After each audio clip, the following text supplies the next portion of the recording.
ഇന്ന് നമ്മൾ സംസാരിക്കാൻ പോകുന്നത് കുറച്ച് സീരിയസ് ആയിട്ടുള്ള ഒരു മൂക്കൊലിപ്പിനെ കുറിച്ചിട്ടാണ്. ഇത് ഭയങ്കര റെയർ ആയിട്ടുള്ള ഒരു കണ്ടീഷൻ ആണെങ്കിൽ കൂടെ നമ്മളിത് അറിഞ്ഞിരിക്കുന്നത് വളരെ പ്രയോജനകരമായിട്ടുള്ള ഒരു കാര്യം തന്നെയാണ്.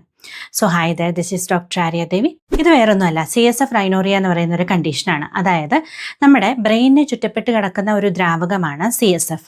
ഈ ഒരു ദ്രാവകം നമ്മുടെ മൂക്കിൽ കൂടെ പുറത്തു വരുന്നൊരവസ്ഥയാണിത്. ഇതിൻ്റെ കാരണം എന്താണെന്ന് വെച്ച് കഴിഞ്ഞാൽ നമ്മുടെ ബ്രെയിനിനെ ചുറ്റി കാണപ്പെടുന്ന ഒരു പാളിയായിട്ടുള്ള ഡ്യൂറോ മാറ്ററിൽ ഉണ്ടാകുന്ന സുഷിരത്തിലൂടെയാണ് ഈ ഒരു ദ്രാവകം പുറത്തു വരുന്നത്. ഡ്യൂറോ മാറ്ററിൽ ഹോൾ ഉണ്ടാവാനുള്ള പ്രധാനമായിട്ടുള്ള ഒരു കാരണം ആക്സിഡൻസ് ആണ്. അതായത് തലയ്ക്കുണ്ടാവുന്ന ഇഞ്ചറികൾ കാരണം നമ്മുടെ സ്കൾ ബോണിനൊക്കെ ഫ്രാക്ചർ ഉണ്ടാവുകയും അങ്ങനെ ഇത്തരത്തിലുള്ള പാളികളെല്ലാം ഡ്യൂറോ മാറ്ററൊക്കെ പൊട്ടുന്നതിൻ്റെ ഭാഗമായിട്ട് നമുക്ക് ഇത്തരത്തിലുള്ള ലീക്കേജ് ഉണ്ടാകും. അതുകൂടാതെ തന്നെ ബ്രെയിൻ റിലേറ്റഡ് ആയിട്ടുള്ള ചില സർജറികളൊക്കെ ചെയ്തതിന് ശേഷവും അല്ലെങ്കിൽ സൈനസ് സർജറിക്കൊക്കെ ശേഷവും ഇത്തരത്തിൽ ലീക്കേജ് ഉണ്ടാവാം. പിന്നെ കുട്ടികളിൽ ചിലതരം ജനിതക വൈകല്യങ്ങളുടെ ഭാഗമായിട്ടും റെയറായിട്ട് നമ്മൾ ഇത്തരത്തിലുള്ള CSF റൈനോറിയ കാണാറുണ്ട്. ഇനി ഇത് നമുക്ക് എങ്ങനെ തിരിച്ചറിയാമെന്ന് നോക്കാം. പ്രധാനമായിട്ടും ഇത് ഒരു മൂക്കിൽ കൂടെ മാത്രമേ ഈ ഒരു ഡിസ്ചാർജ് വരാറുള്ളൂ. പിന്നെ ഡിസ്ചാർജ് നമ്മൾ കയ്യിലെടുത്തൊന്ന് തൊട്ട് നോക്കിയാലും സാധാരണഗതിയിൽ നമ്മൾ മൂക്കിൽ നിന്ന് വരുന്ന ഡിസ്ചാർജ് പോലെ ഒട്ടലൊന്നും ഉണ്ടായിരിക്കില്ല.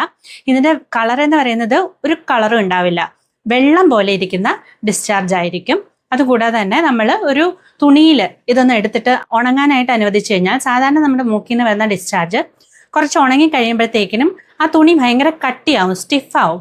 പക്ഷെ ഈ ഒരു വെള്ളം ആ ഒരു തുണിയിൽ ഇരുന്ന് കഴിഞ്ഞാൽ കൂടെ അത് നമ്മൾ വെള്ളം നനഞ്ഞു കഴിഞ്ഞാൽ ഒരു തുണി ഉണങ്ങുമ്പോൾ എങ്ങനെ ഇരിക്കും, ആ ഒരു രീതിയിലേ ഉണ്ടാവുകയുള്ളൂ, സ്റ്റിഫ്നെസ് ഉണ്ടായിരിക്കുകയില്ല. ഇത്തരത്തിൽ CSF നമ്മുടെ മൂക്കിൽ കൂടെ വരുന്നുണ്ടോ എന്ന് അറിയാനായിട്ട് കൺഫേം ചെയ്യാനായിട്ട് നമ്മൾ 2 ടെസ്റ്റാണ് ലാബിൽ ചെയ്യുന്നത്. ഒന്ന്, നമ്മൾ ഈ ദ്രാവകം എടുത്തിട്ട് അതിൽ β2 ട്രാൻസ്ഫെറിൻ എന്ന് പറയുന്ന പ്രോട്ടീൻ ഉണ്ടോ എന്ന് നോക്കുന്നു. അപ്പോൾ ഈ ഒരു പ്രോട്ടീൻ CSFൽ മാത്രം കാണുന്ന ഒരു പ്രോട്ടീനാണ്. മറ്റൊരു ടെസ്റ്റ് CT സ്കാൻ ആണ്. അതായത് നമ്മുടെ സ്കൾ ബോണിൽ എന്തെങ്കിലും ഫ്രാക്ചർ ഉണ്ടോ എന്ന് അറിയാനാണ് ഇത് ചെയ്ത് നോക്കുന്നത്.